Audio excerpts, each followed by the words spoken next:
မိန့်ထုတ်လိုက်တဲ့ကျွမ်းကျင်လုပ်သား H1B ဗီဇာအမျိုးအစားဆိုတာဘာလဲအမေရိကန်သမ္မတဒေါ်နယ်ထရန့်ဟာနိုင်ငံခြားသားကျွမ်းကျင်လုပ်သားတွေရှောက်ထားနိုင်တဲ့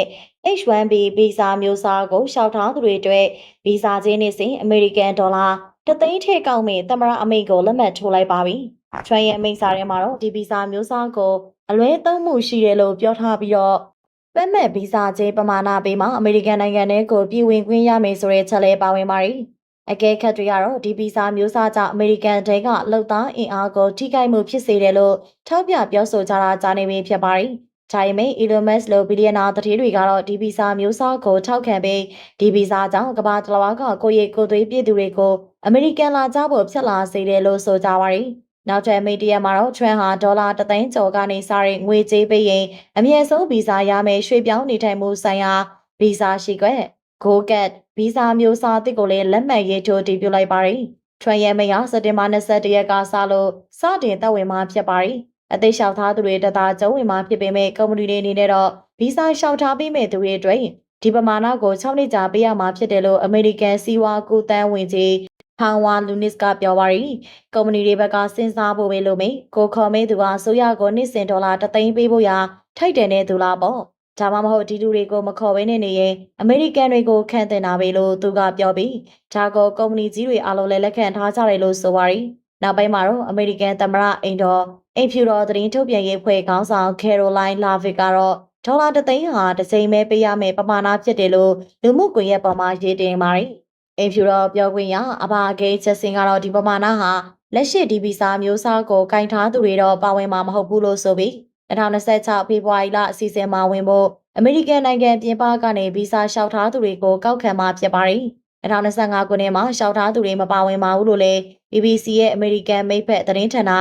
CBS ကိုပြောပါတယ်လက်ရှိသမ္မတအမိန့်ကြေညာချက်လက်ရှိမှာအမေရိကန်ကိုဝင်ဝတ်ထွက်ဖို့ဗီဇာကင်ထားသူပေါ်မှာလုံးဝတက်ရောက်မှာမဟုတ်ပါဘူးလို့လည်းချက်စင်ကပြောပါတယ်2004ခုနှစ်ကလေးကဆိုရင်တော့ H1B ဗီဇာကိုနှစ်စဉ်လျှောက်ထားတဲ့သူဟာ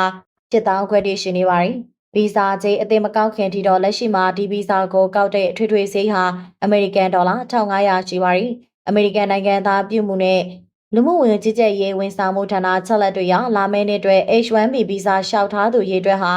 3,59,000နီးပါးရှိပြီးတော့ဒါဟာ၄နှစ်ဆက်တိုက်ကျဆင်းမှုဖြစ်တယ်လို့ပြသနေပါတယ်ဒီဗီဇာစီစဉ်ကြောင့်ပြီးခဲ့တဲ့ဘဏ္ဍာနှစ်မှာအကျိုးမြတ်ရရှိသူအမေဆုံးကုမ္ပဏီဖြစ်ပါတယ်သူနောက်မှာတော့နည်းပညာကုမ္ပဏီတွေဖြစ်တဲ့ Tata,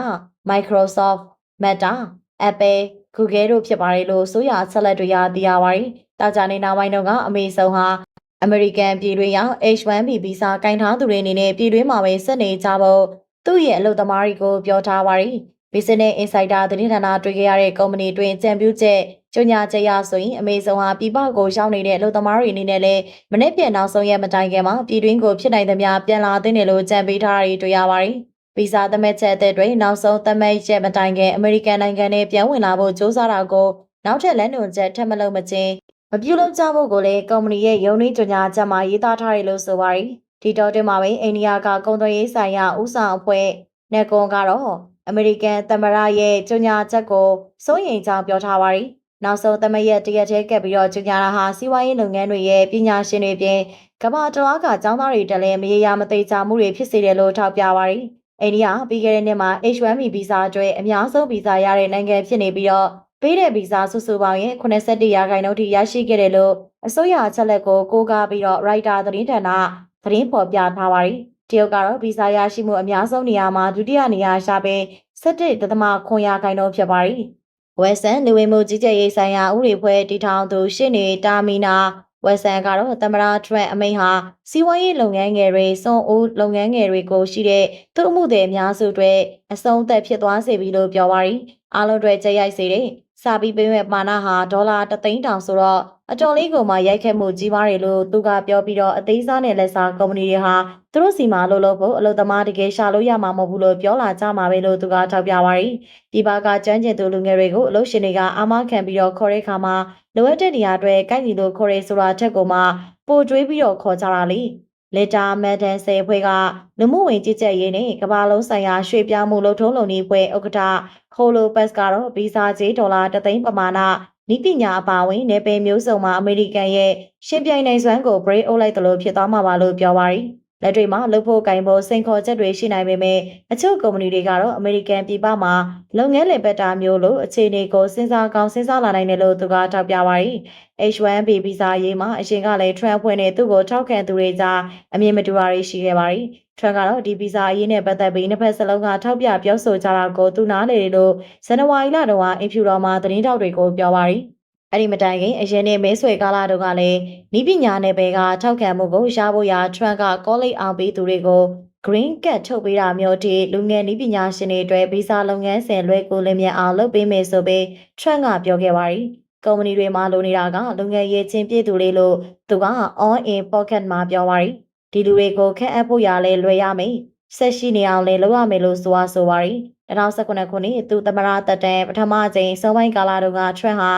H1B ဗီဇာလျှောက်ထားတာတွေကိုစစ်ဆေးမှုတင်းကျပ်တဲ့အမိန့်ကိုလက်မှတ်ထိုးခဲ့ပါတယ်။လိမ့်လေလျှောက်ထားတာတွေရှိလားဆိုတာသိနိုင်ဖို့ဖြစ်ပါတယ်။2018ခုနှစ်မှာဒီဗီဇာလျှောက်ထားမှုမှာပေချခံရနှုန်းက24%ထိရှိခဲ့ပြီးတော့အမြင့်ဆုံးရောက်ခဲ့ပါတယ်။ဘာရဲအိုဘားမားလက်ထက်မှာ9.8%ကြားဂျိုးဘိုင်ဒန်လက်ထက်မှာ2.4%ကြားပဲရှိတာကြောင့်ပါတယ်။အဲ့ချိန်တုန်းကတော့ဤပညာကုမ္ပဏီဟာ Trump ဆိုရရဲ့ H1B အမိန့်ကိုဝေဖန်မှုတွေလုပ်ခဲ့ပါတယ်။